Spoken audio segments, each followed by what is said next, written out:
Thanks Sundays for Dogs for sponsoring this video. On today's video, I am exploring every single YouTuber that has a cookbook. I have a cookbook myself. I think my cookbook is fantastic. There's so many recipes in there. But today, it's not about my cookbook. It is about every other YouTuber. Because on this video, I reached out to every single one of them. They actually told me their favorite recipe on their cookbook. And today, we are trying them all. Enough talking, let's go. And we're gonna start off with my friend, Nick DiGiovanni. This book is called The Knife Drop. And here's Nick. Guga, funny story. I'm sending you this video with no shirt on because I'm rushing to get to the airport to go to Italy. My favorite recipe from my cookbook is the gnocchi, speaking of Italy. I love it because it's a gnocchi experience that most people have never had before. Most of the time, it gets pretty rubbery, chewy, gummy. This gnocchi is light and fluffy and pillowy, but you still give it that nice sear at the end so you have a nice crust on it and it has that texture, that crunch. So, I'm gonna go put a shirt on. So for Nick's recipe, the first thing we need is some potatoes. After boiling them, you want to go ahead and take out the skin.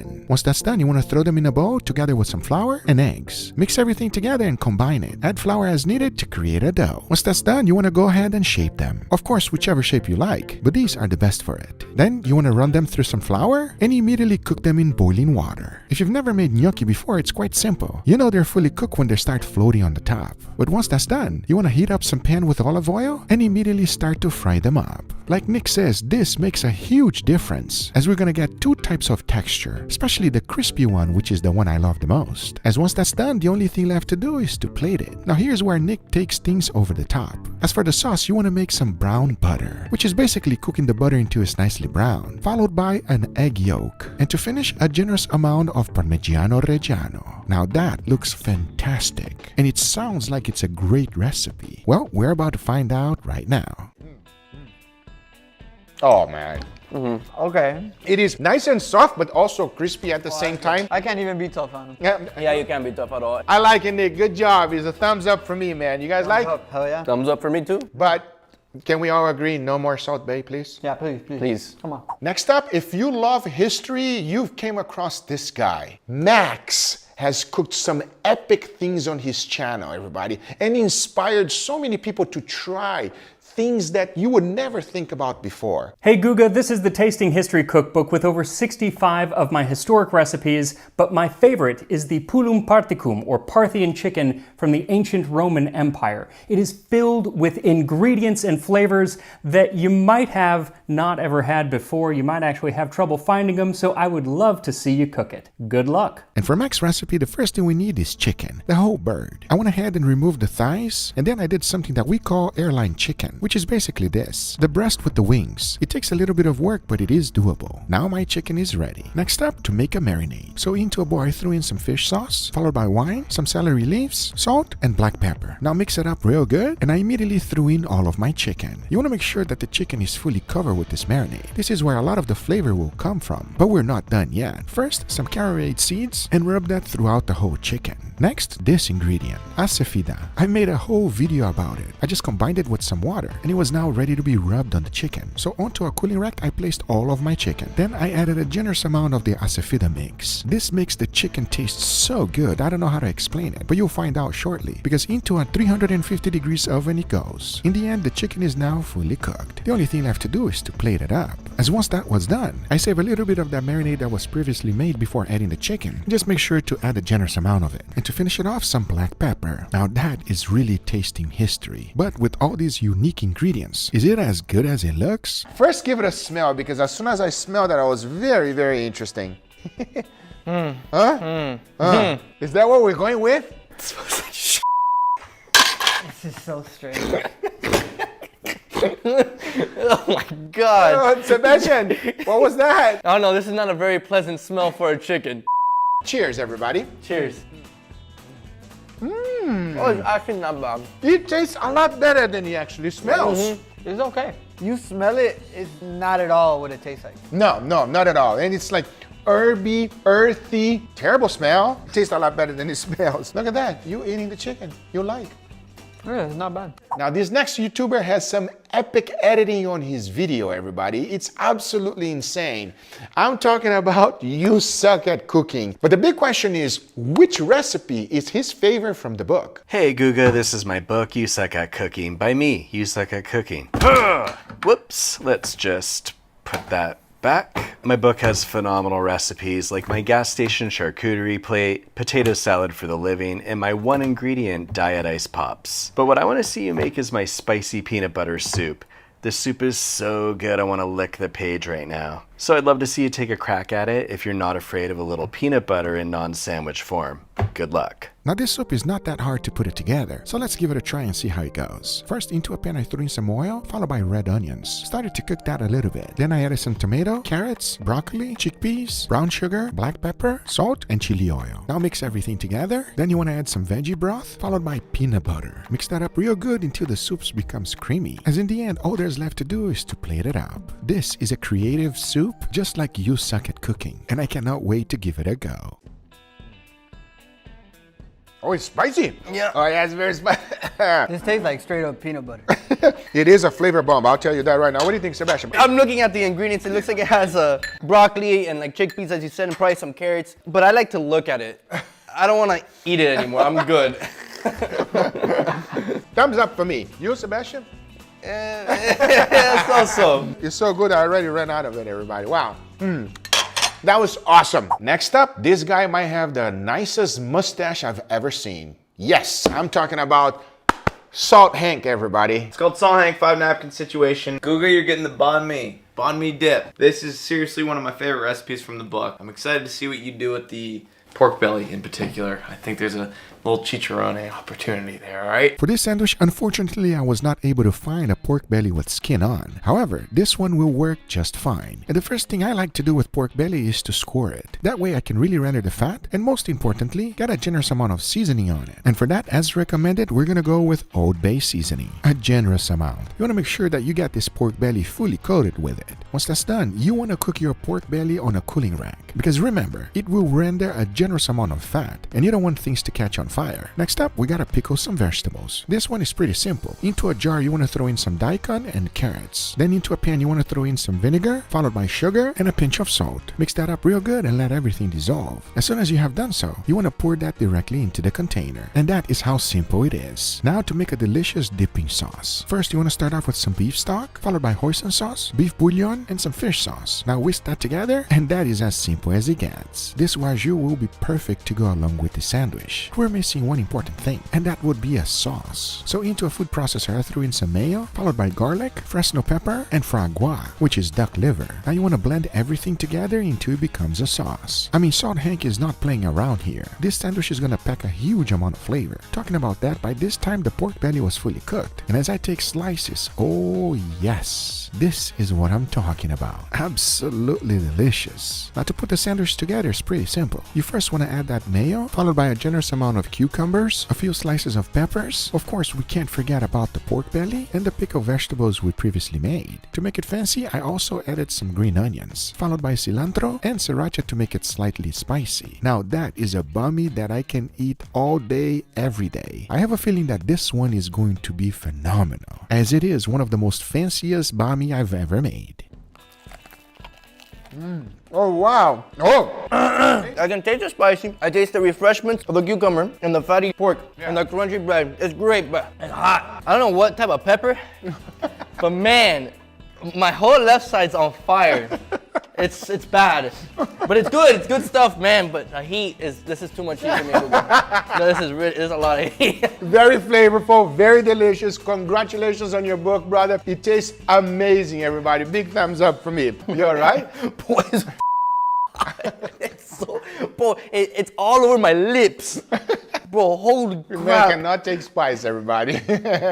Next up, we got Josh from Mythical Kitchen. Lately, he has done some crazy videos asking everyone's last meal. I absolutely love that series. But when I asked Josh his favorite recipe from this book, this is what he got to say. Guga, since you love steak so much and since you are South American, I want you to cook my favorite recipe from the Mythical Cookbook, the Lomo Saltado cheesesteak. And for that, he likes to use ribeye. And the first thing we gotta do is to cut it nice and thin. That way we can cook it quickly and introduce a lot lot of flavor through the seasoning. So after adding it to a bowl, I threw in some salt, followed by black pepper, garlic, cumin, and a generous amount of soy sauce. Now mix everything well and make sure everything is nicely coated, just like this. Now into a wok, you want to throw in some oil and immediately start stir frying the whole thing. The key here is to cook it nice and fast, and since the steaks were so thin, it will cook quite quickly. Now you want to throw in some onions, followed by tomatoes and red wine vinegar. Mix everything well and cook them for a little bit. As then you want to add some french fries, toss everything together. Make sure you do this step quickly as you want to keep the crispiness of the fries. Because to finish it up, you want to add some cheese, stir everything together and make sure that cheese gets nice and melty. As in the end, you throw in some cilantro, toss it a little bit more, and all there's left to do is to add that to a bun. A nice fluffy bun.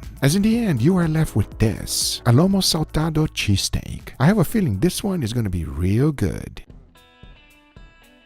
I mean, come on. Whoa! Wow. Normally I eat lomo saltado with some rice, you know what I mean? Yeah. But when you put it on 2 pieces of bun, wow. Very, very flavorful. What do you think, Sebastian? Instant thumbs up for me. Instant, huh? Wow. Josh, we gotta cook together. I'm either waiting for you or I'm gonna go see you either way. Love the recipe, love the book, and I wanna challenge you, Rhett and Lake, for a cookout. Come on. That would be so much fun. I want to join. Very delicious. Good job. Thumbs up for me. Mythical thumbs up. Next up, we got my friend Albert. Maybe one of the most funniest guy I know. Google Man, this is my book. I love all recipes here, but my favorite one is California burrito. The first thing we gotta do is to marinate some meat. And since he chose skirt steak, that's a great selection. So after throwing it in my marinating container, I added some orange juice, followed by lime juice, white vinegar, olive oil, some salt, garlic, black pepper, cilantro, and some jalapeno for extra flavor. Now you wanna toss them around to ensure they're nicely coated, as then you wanna cover it up and let it marinate in your refrigerator for as long as you can. As now we gotta make some sauces. And to start off, we're gonna make this. So into a bowl, I threw in some avocado, followed by tomatoes, onions, cilantro, black pepper, and smash the whole thing up. Because in the end, check it out, you are left with this, guacamole. But there's more. We gotta make a delicious red sauce. This one is quite simple though. Into a blender, you wanna throw in some tomatoes, white onions, garlic, guajillo chiles, cumin, paprika, salt, pepper, beef broth, and heavy cream. Now blend everything on high, and there is one of the most delicious sauce you can make. And of course, we have to make a salsa. Surprisingly, this one is also quite simple. As into a pesto or mortar, you wanna throw in some garlic, cumin, lime juice, salt, cilantro, and some charred up tomatoes and onions. Now you want to smash that down on the pesto and mortar, and that's the salsa. Quite simple. As now you want to go ahead and cook the steaks. You can definitely do this on the grill, but inside in a skillet will work just fine. As in the end, you should be left with a nice juicy steak. The only thing left to do now is to assemble. So you first get that tortilla, followed by guacamole, the beautiful steak, a generous amount of the salsa, some sour cream, and a few french fries. Now fold everything together, make sure to toast that tortilla, and to serve it, don't forget to wrap it in aluminum foil, because in the end you are left with this, an incredible flavorful burrito. But don't forget the sauce. That is where this gets taken to a whole nother level. Oh wow, it's creamy. The fries, I mean, it does add a little bit of a texture, but you know fries are kind of soft, but this is good. I just love this sauce here. I'm totally addicted. This sauce is incredible, and it's not spicy. What do you think, Sebastian? The guac, the steak, the fries, everything together, it's so good. It's very delicious. Highly recommend you guys giving it a try. Fantastic, and congratulations on the book.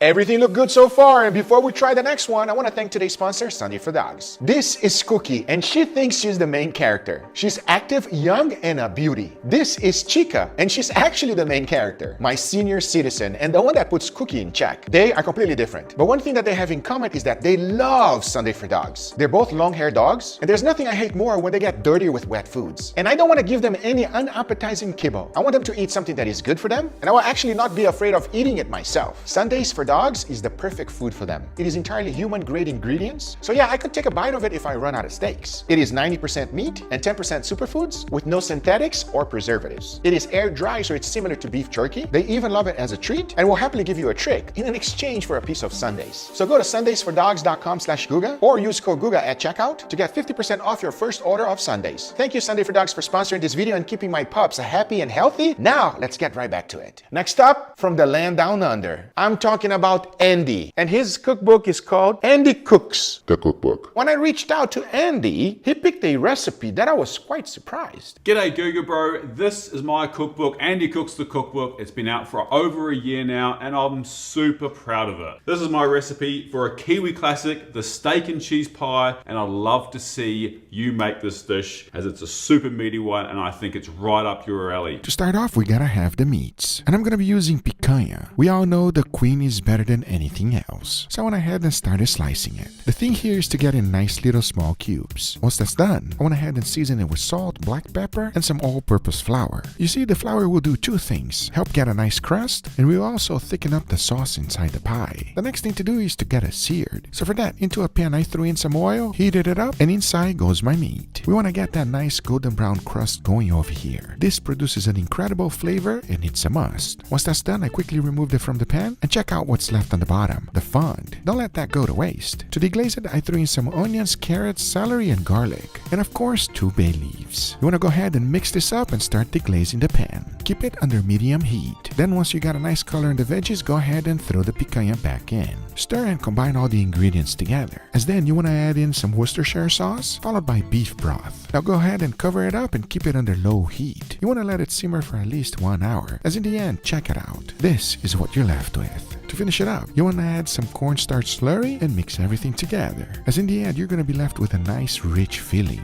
But we're not done yet, as now you want to throw it into a pie crust, followed by some cheddar cheese. Cover the whole thing up with some puff pastry, cut out the excess. Make sure to cut the dough so it does not puff up on you. As now you want to add some egg wash, and into a 350 degrees oven it goes. As after about 30 minutes, check it out. You are left with a real treat. The only thing left to do now is to cut a piece and serve. And let me tell you something, get ready for it, because if you love meat, you're gonna really enjoy this one.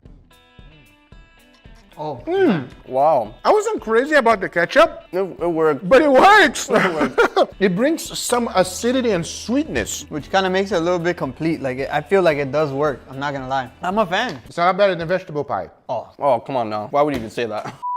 Andy, we are waiting for you here, brother. We gotta cook something together. This next guy is a cooking OG just like me, and I'm talking about Sam the cooking guy. Now, when I reached out to Sam, he knows what I'm all about. We're all about meat and not vegetables. Hey Guga, we know you can cook a steak, but how about pork? I want you to make something out of Sam the cooking guy in the Holy Grail. It's the char siu. Chinese barbecue pork, and damn is it good. To make Sam's recipe, the first thing you need is pork. I'm using boneless pork shoulder, and for char siu, we need a sauce. Into a bowl, you want to throw in some brown sugar, followed by 5 spice, white pepper, garlic, ketchup, hoisin sauce, honey, Shaoxing wine, and soy sauce. Now mix everything well to combine, and go ahead and place your pork right in there. Now the key here is to let it marinate, especially if you do it overnight. As once it's done, you want to go ahead and set it down on a cooling rack, and outside to the grill we go. Now here's the key. With char siu, you really want to get some char. If not, it's not going to be the same. That little char is a must, because once you have achieved the char that you're happy with, you want to go ahead and cook the pork nice and slow in indirect heat. And as you're doing so, you want to baste it with the remaining marinade. Once the pork is fully cooked, check it out. This is what you're left with. I just really wish you can smell it. It is phenomenal. To serve it, you want some spicy mustard. And I'll tell you one thing, friends, this is delicious and quite easy to make. Oh, wow. Good. Perfectly sweet. Without the sweet and the spicy, that's one of my favorite combos. Can't go wrong. It is phenomenal. Great job.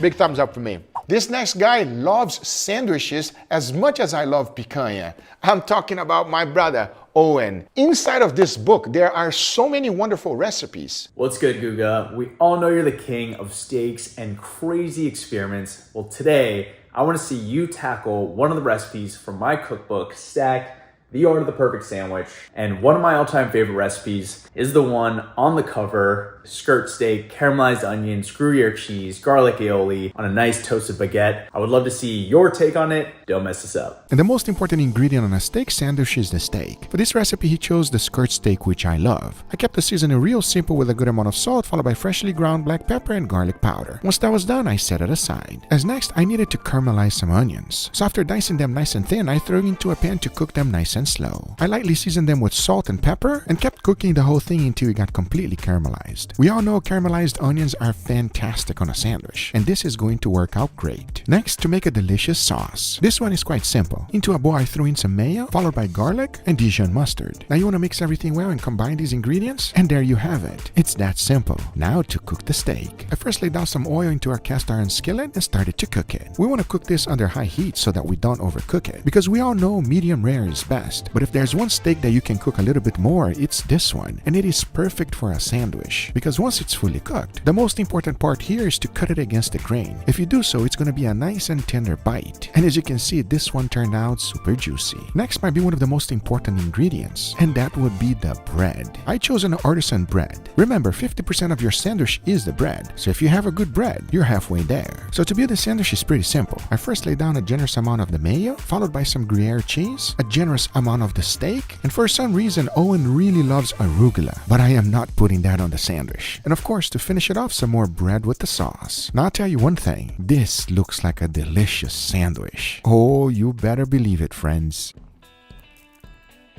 Oh man. What I feel immediately is that garlic aioli. What do you feel right away? That crunchy bread, but a little bit of caramelized onion, so it was a little sweet, and then the steak was amazing. The steak's so good. One of the first things that I learned from Owen is that how important the bread is, everybody. I never really pay so much attention on the breaded sandwich, but it makes sense because the bread is more than 50% of the actual sandwich, you know what I mean? Well, I like it, Owen. Nice job. I like it too. Good. Hey, Guga, you know I don't have a cookbook. I have a life book. You don't need no cookbook because you know why? I'm the chef. And you know what the chef's going to do? The chef's going to go do what those cookbook guys don't do and go into the gym. Cookbook coming soon. See you later. The next one, somebody I admire quite a bit because if you've been watching YouTube for a while, you know Kenji Lopez Out. I've learned a lot from him, and his book is called The Walk. When I reached out to Kenji, he really wanted me to sweat on this video because some of the ingredients are impossible to find. Hey Google, my friend, how's it going? This is Kenji Lopez Alt. I would love to see you make the orange beef out of my book. It's sort of a hybrid between a Chinese American version and a really traditional Chinese version. I don't know if you can make it. It's a little bit complicated, but I'd love to see you do it. Now for Kenji's recipe, it might be one of the most extensive recipe. And of course, everything starts off with a wok. Then I threw in some oil, followed by Sichuan peppercorn. You want to quickly cook them without burning. As soon as it starts smoking, take them out. And that's because all we're trying to do is to infuse the flavor of the Sichuan into the oil. Once that's done, you want to add some ginger and garlic and cook that up for a bit. Then you want to add the cinnamon stick, followed by star anise and a few chili peppers. Stir it and cook everything for a bit. Then you want to add some sesame oil, followed by dark soy sauce, chianti, sugar, and white vinegar. Now stir everything together and combine. Make sure to keep it under low heat, as then you want to add some chicken stock. Go ahead and bring the whole thing to a simmer. You want to let it simmer for about 1 minute. And as that's going, you want to combine some cornstarch and soy sauce. Then go ahead and add that in. Mix it and let it come to a simmer, because now we gotta prepare our beef. And for that, into a bowl you want to throw in some Shaoxing wine, followed by vodka, light soy sauce, 1 egg, baking soda, and cornstarch. Whisk it all well and combine these ingredients together. As then you want to throw in your beef. Make sure to slice it nice and thin, but not too thin. I'm using slices of picanha. Once everything is nicely coated, you want to let it marinate for at least 30 minutes. As next, into a bowl you want to throw in some cornstarch, followed by all-purpose flour, baking powder, and salt. Mix that up real good, and it's time to bread the beef. That is pretty simple, as you already know. As once that's done, make sure to remove any of the excess, because you want to go ahead and deep fry the whole thing, making sure to get a nice beautiful crust, as we want this thing to be nice and crispy. Once everything is fully fried, go ahead and toss it into the sauce, combining everything together. As now all there's left to do is to go ahead and plate the whole thing up, and we're left with an incredible dish, and hopefully it's going to be fantastic. And this is Kenji's recipe. Oh wow. That is extremely flavorful, everybody. It's unlike any other thing I ever had. What do you guys think? This is delicious. A little bit sweet, a little bit spicy, got some salt to it. With all that flavor there, I can taste that citrus. Yeah, it has like a little orange hint. A little zest to it. Combine it with some rice, that's gonna be on a whole nother level. Now we have a YouTuber that I'm a huge fan of. I hope to meet him someday, hopefully soon, because he does not live in the US. I'm talking about Andong. Obviously I haven't met him yet, but I was looking forward to find out his favorite recipe from this book. Hey Guga, this is Andong and I have a little bit of a special request for you. I've been a huge fan of your YouTube videos for many years at this point. I learned a lot, and there's something I've always been wondering about, which is what would Guga think of a German-style chicken döner kebab? It is the quintessential food of my hometown, Berlin. That one has gotta be my favorite for, you know, mostly nostalgic reasons. So, with that said, I would say the challenge is on. Just do me one favor, please. Don't call it doner, it's called döner. So the first thing we need for this recipe is our chicken thighs. As you can see, these are boneless. So then I went ahead and threw them into a bowl, followed by mayo, paprika, chili flakes, garlic powder, salt, sugar, thyme, basil, marjoram, and rosemary. Now rub that real good and combine everything together. As next, you want to lay that down on a parchment paper on a baking sheet. And as you're doing so, don't clean your bowl. As in there, you want to throw in some carrots, eggplant, potatoes, followed by soy sauce, and a tiny bit of salt. Mix that up real good until everything is fully coated and add that right on top of the chicken. Now you want to spread that really good and into a 350 degrees oven it goes. Once it's fully cooked, you want to go ahead and place it on a cutting board, chop everything up in nice tiny bites. Then you want to grab some flatbread. But for this, I'm using none. So first, I lay down a generous amount of ranch, followed by some lettuce, tomatoes, red onions, cucumbers, a tiny bit of cabbage, and of course that wonderful chicken, together with all the vegetables. Because I'll tell you one thing, this thing smells phenomenal. Absolutely incredible. And I cannot wait to find out how it's gonna taste. My friend and Don, I truly hope I did its justice. Oh, wow, that is amazing. It's a little spicy, but it's refreshing with the cucumbers in here. There's potato, and that sauce is to die for. This is probably the first time that the flavor of the cucumber is actually like, I think this works pretty well because of the spice. With the cucumber, I know it sounds really weird, but it works. What's the most interesting thing for me is the flavor of the chicken. That chicken is so flavored with all these herbs and spices. Wow, I like it. Good job, brother. Let me know in the comments down below if I missed any YouTuber that has a cookbook, everybody, because I can tell you one thing.